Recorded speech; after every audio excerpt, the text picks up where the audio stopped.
Monsieur le Premier ministre, chef du gouvernement, messieurs les présidents des corps constitués, distingués invités, mesdames et messieurs, chers collègues. Je voudrais d'abord vous remercier pour votre présence à cette cérémonie, en dépit du changement de lieu. Je voudrais ensuite remercier spécialement Monsieur le Premier ministre et son ministre des Finances pour avoir accéléré le processus d'aménagement de ces locaux afin que le Sénat puisse faire sa rentrée solennelle ici dans ce bâtiment qui servira de siège provisoire au Sénat pendant la durée des travaux de réhabilitation du palais Omar Bongo.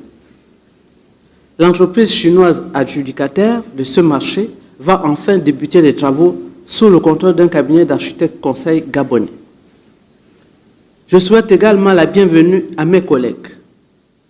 Certains ont été dans leur supposé siège, d'autres ont été en formation en Chine, et donc eux aussi découvrent ces lieux. Et je sollicite leur compréhension et leur patience suite aux manquements qu'ils pourront observer ici et là. Tout se mettra en place progressivement. Monsieur le Premier ministre, mesdames et messieurs, cette session débute également au lendemain de la célébration du premier anniversaire de la prise de pouvoir par les militaires regroupés au sein du comité de transition pour la restauration des institutions, CTRI. Des officiers de tout corps de défense et de sécurité qui ont décidé cette fois-ci de se ranger du côté du peuple, rompant ainsi avec le cycle élection tronquée, contestation post-électorale, répression.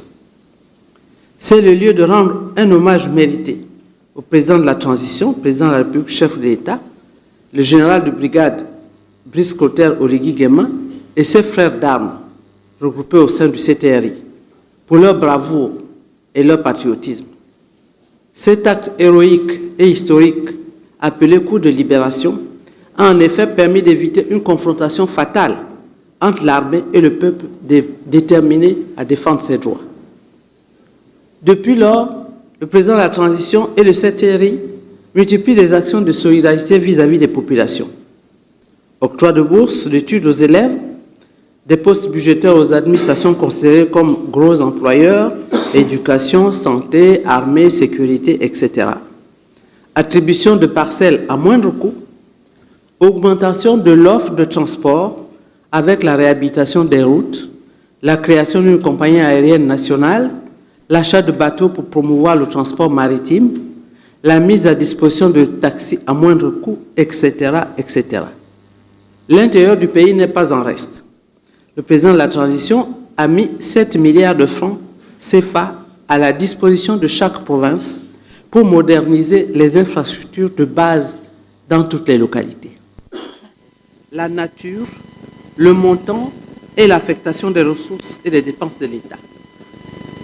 En outre, conformément au programme de la transition, nous serons invités à nous pencher sur le projet de la nouvelle Constitution dont l'avant-projet a été remis au président de la transition, président de la République, chef de l'État, par le Comité national constitutionnel.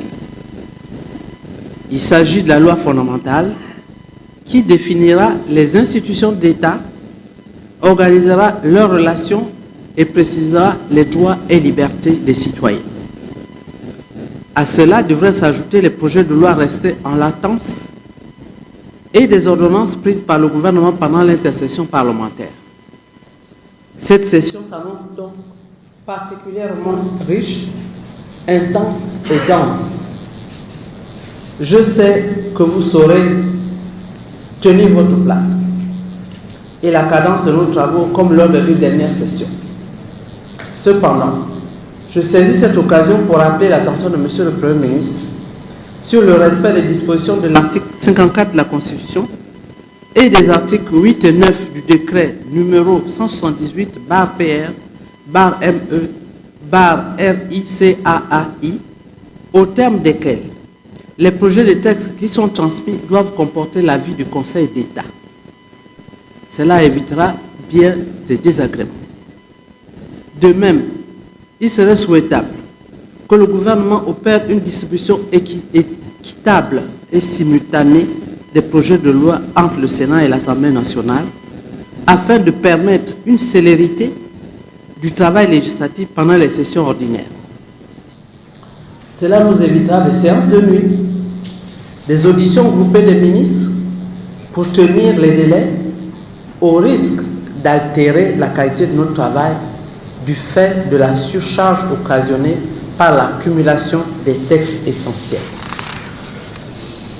Monsieur le Premier ministre, distingués invités, mesdames et messieurs, le Sénat est bien sûr une assemblée politique qui a essentiellement trois missions: voter la loi, consentir l'impôt et contrôler l'action du gouvernement.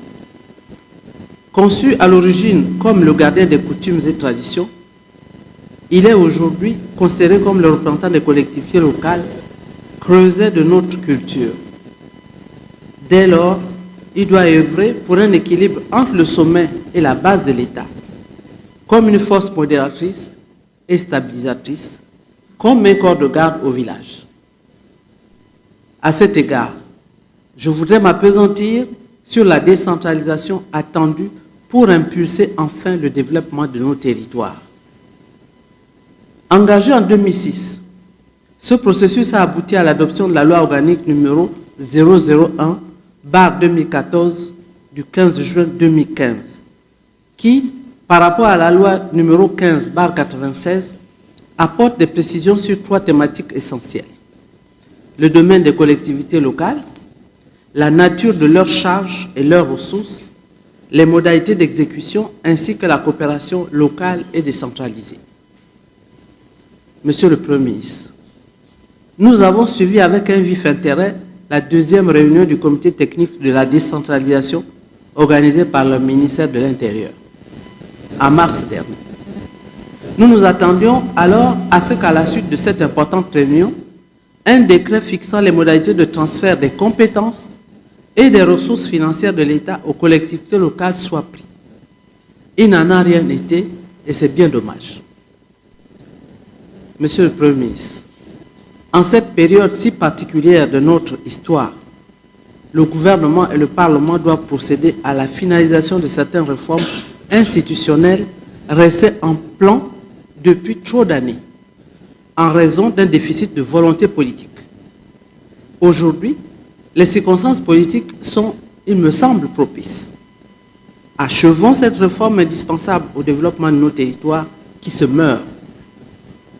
Si nous voulons atteindre le développement local, gage d'une amélioration significative de la qualité de vie de nos concitoyens, ainsi que la réduction de l'exode rural, nous devons faire évoluer le processus de décentralisation.